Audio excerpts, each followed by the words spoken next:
एडजी में आपका फिर से स्वागत है आपके पर्सनल एआई ट्यूटर के साथ। मैं गौरव हूं और मेरे साथ हैं स्वाति। आज हम class 10 health and physical education के chapter effects of physical activities on human body को कामली रिवाइज करेंगे। नोटबुक पास हो तो अच्छा है, लेकिन आप बस सुनकर भी फॉलो कर सकते हैं। हम ऑर्गन सिस्टम्स के team work, muscles, ATP, breathing, circulation, exercise के इफेक्ट्स, योगा और एग्जाम क्वेश्चंस को समझेंगे, सिर्फ याद नहीं करेंगे। बिल्कुल। आज का तरीका सिंपल रहेगा। हर कॉन्सेप्ट के बाद एक छोटा सवाल, ताकि तुम खुद आंसर तक पहुंचो। अगर किसी पॉइंट पर डाउट आए तो उसे मन में रोको नहीं। एडजी में एग्जैक्ट एआई ट्यूटर डाउट पूछकर स्टेप बाय स्टेप एक्सप्लेनेशन ले सकते हो। अब एक एवरीडे मोमेंट सोचो। जैसे ही तुम दौड़ना शुरू करते हो, शरीर के कई सिस्टम्स एक साथ एक्टिव हो जाते हैं। पहले हम समझेंगे कि हेल्दी बॉडी में ऑर्गन सिस्टम्स कैसे हार्मनी में काम करते हैं। फिर स्केलेटल और मस्कुलर सिस्टम से मूवमेंट, डाइजेस्टिव और रेस्पिरेटरी सिस्टम से एनर्जी और सर्कुलेटरी सिस्टम से ट्रांसपोर्ट समझेंगे। इसके बाद रेगुलर फिजिकल एक्टिविटी के मस्कुलर, रेस्पिरेटरी और circulatory effects, oxygen debt, yoga और आंसर राइटिंग को जोड़ेंगे। एक इम्पॉर्टेंट डिस्टिंक्शन अभी नोट कर लो। फिजिकल एक्टिविटी के कुछ इफेक्ट्स एक्टिविटी के दौरान या तुरंत बाद दिखते हैं, जबकि रेगुलर एक्टिविटी से लॉन्ग टर्म चेंजेस डेवलप होते हैं। चैप्टर दोनों पर फोकस करता है, इसलिए जब क्वेश्चन में टेम्पररी या परमानेंट इफेक्ट पूछा जाए तो वर्डिंग केयरफुली पढ़ना। चैप्टर की शुरुआत हेल्दी इंडिविजुअल की आइडिया से होती है। Healthy mind in a healthy body. इसका मतलब केवल मसल स्ट्रांग होना नहीं है। फिजिकल, मेंटल और इमोशनल हेल्थ एक दूसरे से कनेक्टेड है। किसी इवेंट या स्पोर्ट में परफॉर्मेंस भी इन सभी एस्पेक्ट्स पर डिपेंड करती है। तो अगर कोई स्टूडेंट फिजिकली फिट है लेकिन मेंटली स्ट्रेस्ड या इमोशनली अनवेल है, क्या उसकी परफॉर्मेंस हमेशा बेस्ट होगी? नहीं, क्योंकि चैप्टर परफॉर्मेंस को कंप्लीट हेल्थ से जोड़ता है। COVID-19 जैसे चैलेंजिंग टाइम में फिजिकल एक्टिविटी को फिजिकल हेल्थ के साथ मेंटल और इमोशनल वेल बीइंग के लिए भी इम्पोर्टेंट बताया गया है। अब बेसिक ऑर्गेनाइजेशन समझते हैं। सेल्स का एग्रीगेट टिश्यू बनाता है। अलग अलग टिश्यूज मिलकर ऑर्गन बनाते हैं और कई ऑर्गन्स मिलकर ऑर्गन सिस्टम बनाते हैं। हर ऑर्गन सिस्टम बॉडी के हेल्दी फंक्शनिंग के लिए अलग फंक्शन करता है, लेकिन सिस्टम्स आइसोलेटेड नहीं है। वाइटल ऑर्गन्स वे ऑर्गन्स हैं जिनका अपने सिस्टम के फंक्शनिंग में मेजर रोल होता है। चैप्टर एग्जाम्पल्स देता है हार्ट, लंग्स, लिवर और किडनीज। एग्जाम में डेफिनेशन के साथ एग्जाम्पल्स लिखना आंसर को क्लियर बनाता है। बस इतना याद रखो कि वाइटल ऑर्गन का मतलब सिस्टम के लिए बहुत इंपॉर्टेंट ऑर्गन है। अब एक मूवमेंट को ट्रेस करो। ब्रेन, जो नर्वस सिस्टम का पार्ट है, मूवमेंट का कमांड देता है। मसल्स कॉन्ट्रैक्ट करते हैं, फूड से मिली एनर्जी यूज होती है। रेस्पिरेटरी सिस्टम ऑक्सीजन देता है और हार्ट फूड तथा ऑक्सीजन को बॉडी पार्ट्स तक पहुंचाने में हेल्प करता है। यही इंटीग्रेटेड होल है। एक सेकंड पॉज करके सोचो। अगर मूवमेंट हो रही है तो क्या केवल मस्कुलर सिस्टम रिस्पॉन्सिबल है? नहीं, nervous, muscular, skeletal, digestive, respiratory और सर्कुलेटरी सिस्टम्स मिलकर काम करते हैं। यही चैप्टर का सेंट्रल आइडिया है। किसी आंसर में दो या अधिक सिस्टम्स का कनेक्शन लिखना यूजफुल रहेगा। हमारे लर्निंग मैप का पहला मेजर आइडिया क्लियर है। बॉडी सिस्टम्स अलग अलग फंक्शंस करते हुए भी एक इंटीग्रेटेड यूनिट की तरह काम करते हैं। अब मूवमेंट के विजिबल पार्ट पर आते हैं, यानी स्केलेटल और मस्कुलर सिस्टम्स। चलना, खेलना, वार्म अप करना सब मसल कॉन्ट्रैक्शन से पॉसिबल होता है। जब तुम हाथ या पैर मूव करते हो, बोन्स अकेली मूव नहीं करती। मसल्स बोन से अटैच्ड होती हैं और कॉन्ट्रैक्शन के कारण मूवमेंट होता है। बोन्स मिलकर स्केलेटन बनाती हैं। बोन्स आपस में लिगामेंट से जुड़ी होती हैं, जबकि मसल्स बोन से टेंडन्स के द्वारा अटैच्ड होती हैं। मसल्स मसल सेल्स से बनी होती हैं। इन सेल्स को मसल फाइबर्स भी कहा जाता है, क्योंकि उनका शेप इलोंगेटेड होता है। मसल्स बंडल्स में ग्रुप्ड होती हैं और मेम्ब्रेन से इंक्लोज रहती हैं। ये वोकैबुलरी टर्म्स शॉर्ट आंसर या लेबलिंग बेस्ड क्वेश्चन में काम आ सकते हैं। अब मसल टाइप्स को अलग करते हैं। वॉलंटरी मसल्स हमारी इच्छा के अनुसार कॉन्ट्रैक्ट करती हैं, जैसे लिम्स और नेक की मसल्स। इनवॉलंटरी मसल्स अपने आप काम करती हैं, जैसे फूड कैनाल की लाइनिंग वाली मसल्स। कार्डियक मसल्स भी इनवॉलेंटरी होती हैं और हार्ट में लगातार कॉन्ट्रैक्ट तथा रिलैक्स करती रहती हैं। चैप्टर मसल फाइबर्स को 3 टर्म्स से भी डिस्क्राइब करता है: स्ट्राइटेड या वॉलेंटरी मसल फाइबर्स, अनस्ट्राइटेड या इनवॉलेंटरी मसल फाइबर्स और cardiac muscle fibres. Important point यह है कि कार्डियक मसल भी इनवॉलेंटरी है, लेकिन वह हार्ट से स्पेसिफिकली रिलेटेड है और लगातार काम करती है। चलो चेक करते हैं। फूड कैनाल की मसल्स को वॉलेंटरी क्यों नहीं कहेंगे? क्योंकि वे हमारी कॉन्शियस इच्छा के बिना ऑटोमेटिकली मूव करती हैं। और हार्ट की मसल्स को वॉलेंटरी क्यों नहीं कहेंगे? क्योंकि कार्डियक मसल्स भी इनवॉलेंटरी हैं। ये कॉमन कंफ्यूजन है, इसे मिस मत करना। मसल मूवमेंट का मॉलिक्यूलर एक्सप्लेनेशन भी दिया गया है। मसल फाइबर्स में एक्टिन और मायोसिन नाम के मसल प्रोटीन्स होते हैं। ब्रेन और नर्व से इंस्ट्रक्शंस मिलने पर ये प्रोटीन्स एक दूसरे के ऊपर स्लाइड करते हैं, जिससे मसल कॉन्ट्रैक्ट होती है। मसल कॉन्ट्रैक्शन एनर्जी यूज करती है, जो फूड से आती है। इस सीक्वेंस को अपने वर्ड्स में बोलो। ब्रेन और नर्व्स इंस्ट्रक्शन देते हैं, एक्टिन और मायोसिन इंटरैक्ट करते हैं, मसल कॉन्ट्रैक्ट होती है और फूड से मिली एनर्जी यूज होती है। अगर आंसर में केवल मसल्स कॉन्ट्रैक्ट लिखोगे तो बेसिक पॉइंट आएगा, लेकिन पूरा सीक्वेंस रीजनिंग को स्ट्रॉन्गर बनाएगा। मसल कंट्रैक्शन में यूज होने वाली एनर्जी कैलोरीज में मेजर की जाती है। यहाँ चैप्टर मूवमेंट को सिर्फ मैकेनिकल एक्शन नहीं मानता, बल्कि ब्रेन कंट्रोल, मसल्स, बोन्स और फूड डिराइव्ड एनर्जी का कंबाइंड प्रोसेस बताता है। इसलिए मूवमेंट सिस्टम को एनर्जी प्रोड्यूसिंग सिस्टम से अलग करके मत पढ़ना। अब एक छोटा रिकैप।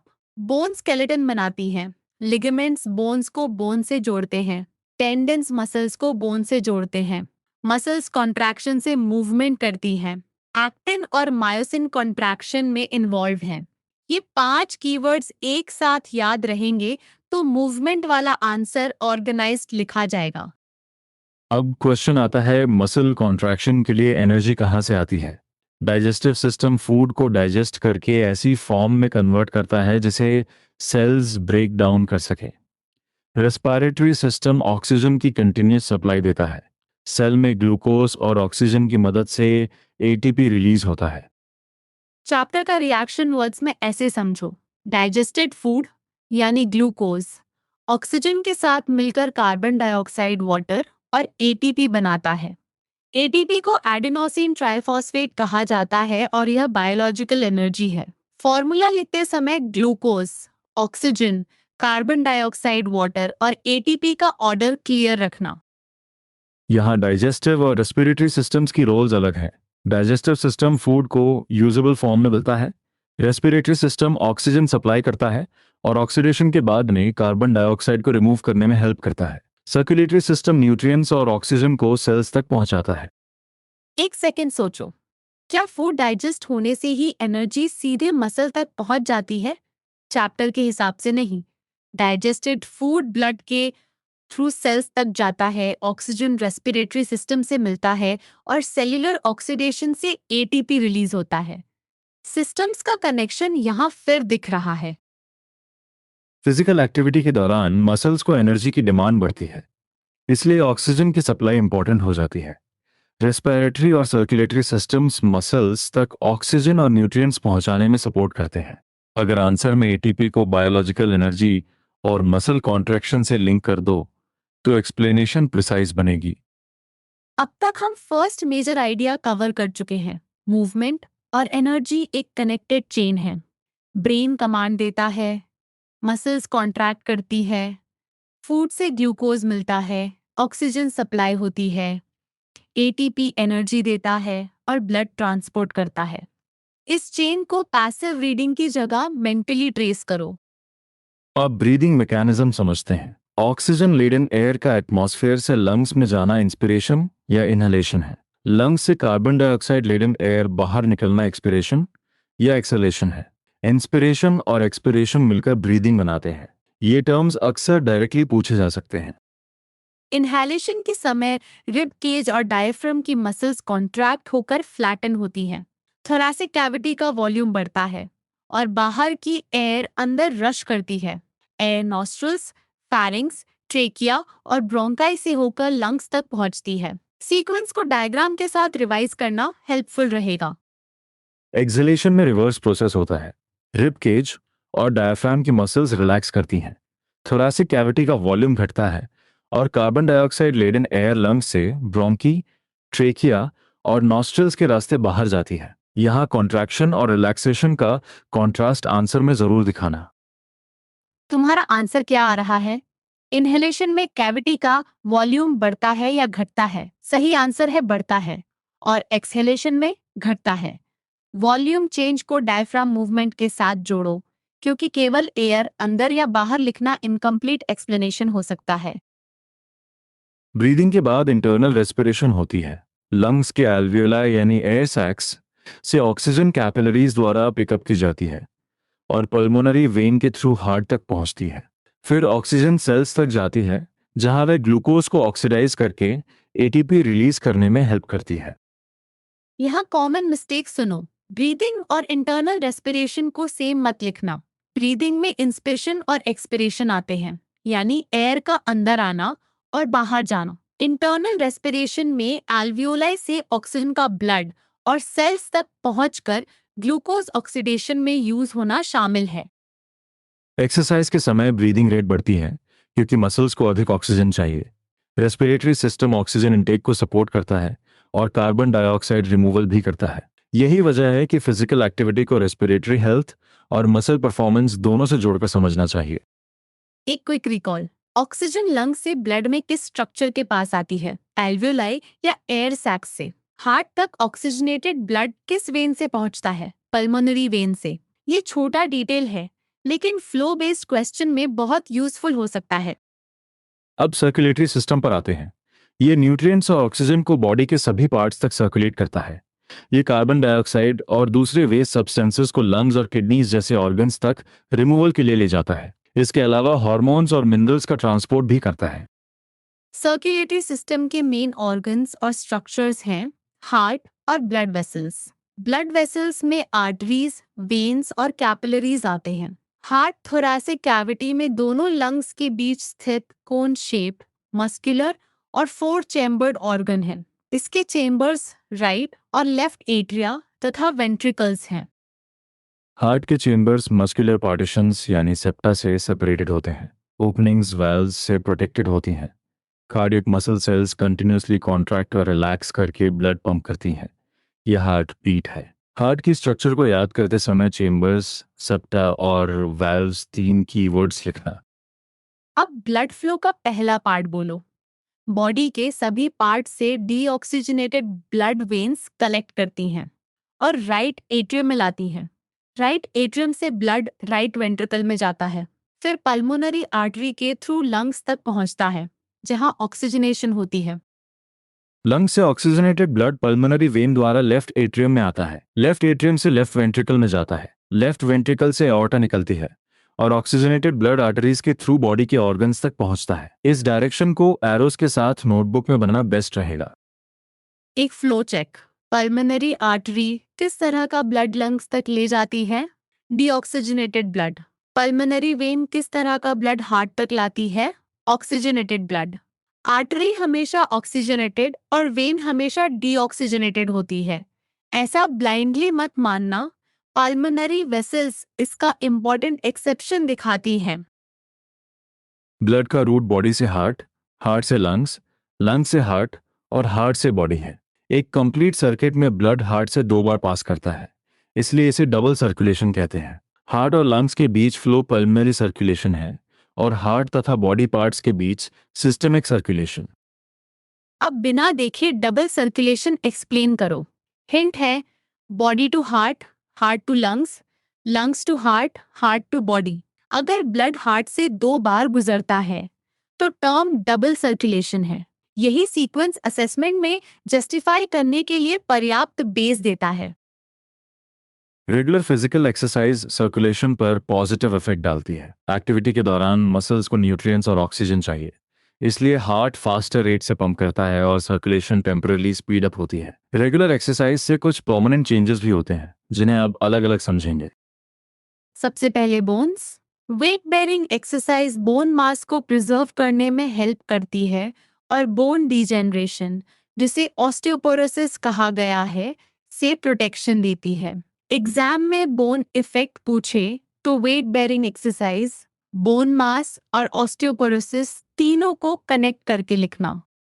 मसल्स के लिए फिजिकल एक्टिविटी स्ट्रेंथ और डेवलपमेंट बढ़ाती है।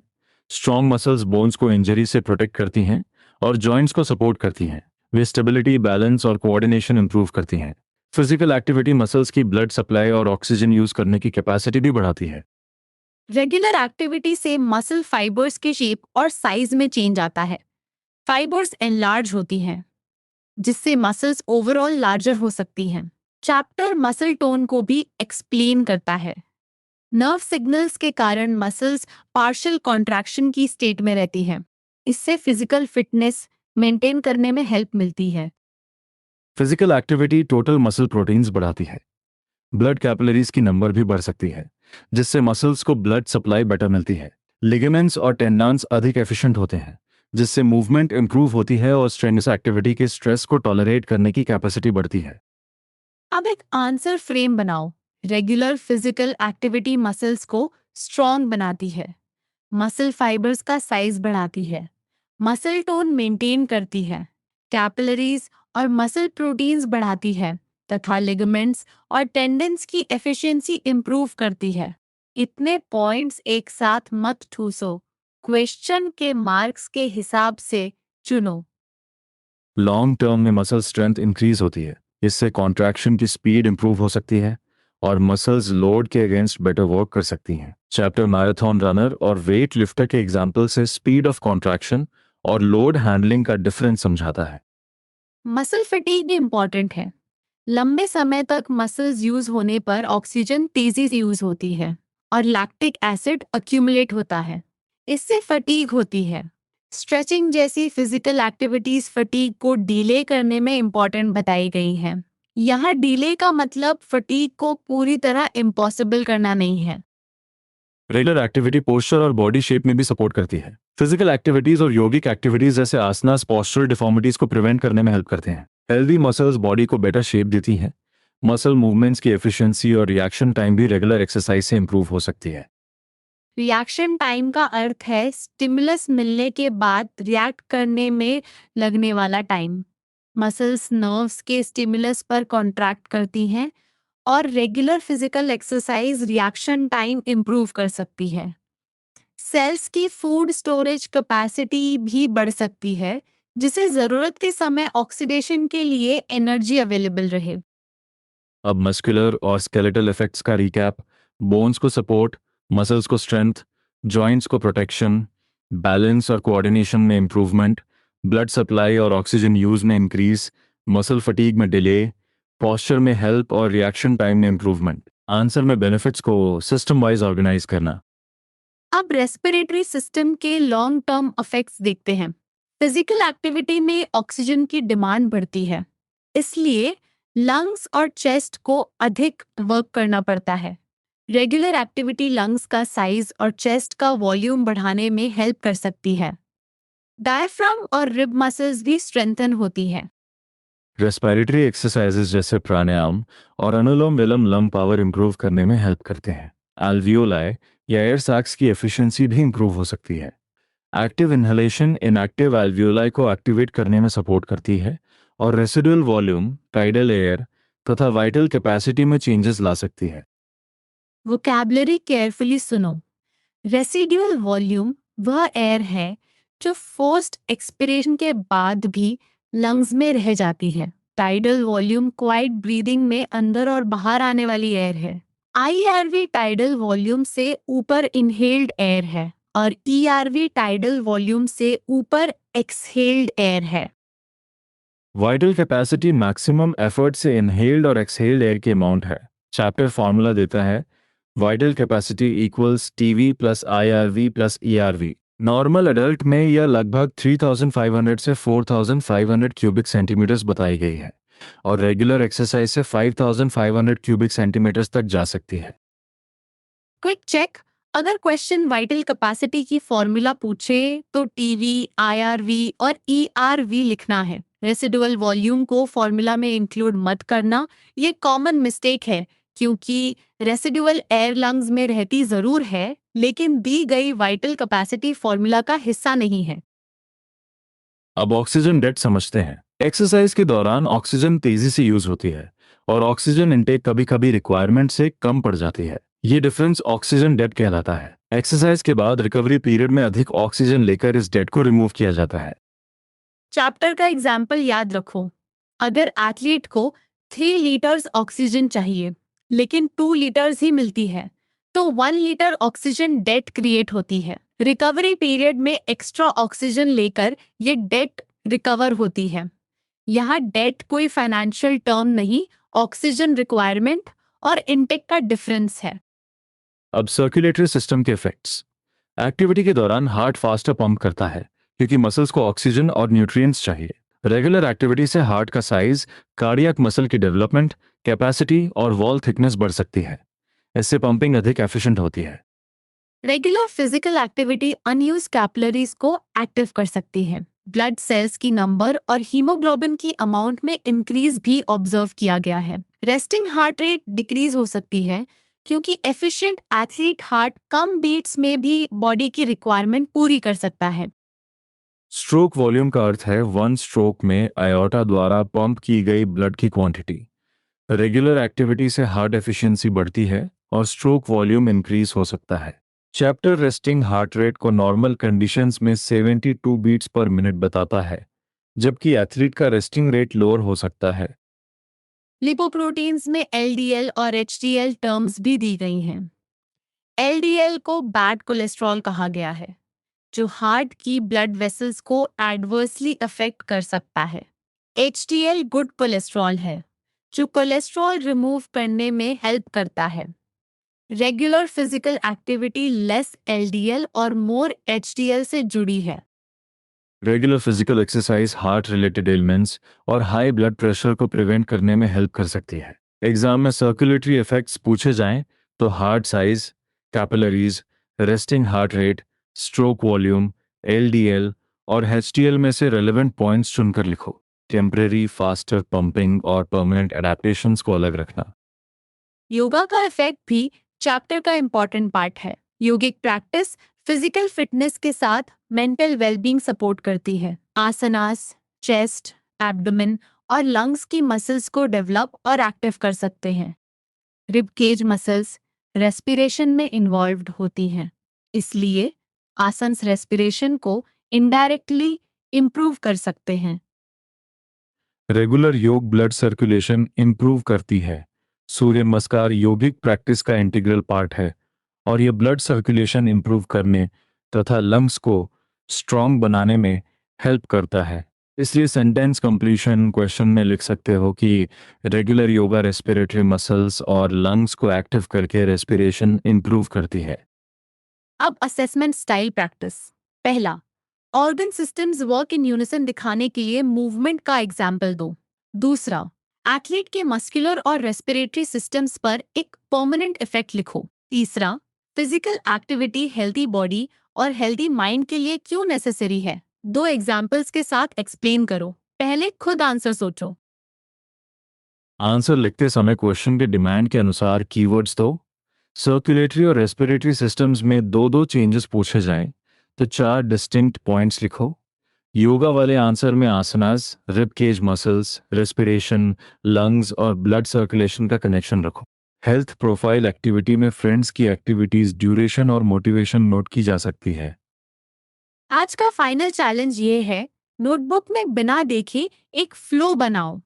ब्रेन से मसल कंट्रैक्शन, ग्लूकोज और ऑक्सीजन से एटीपी, लंग्स से हार्ट, हार्ट से बॉडी और रेगुलर एक्टिविटी से मस्कुलर, रेस्पिरेटरी तथा सर्कुलेटरी बेनिफिट्स तक। कॉमन मिस्टेक याद रखो, पल्मोनरी आर्टरी डिऑक्सीजनेटेड ब्लड ले जाती है और वाइटल कैपेसिटी में रेसिड्यूल वॉल्यूम नहीं जोड़ना।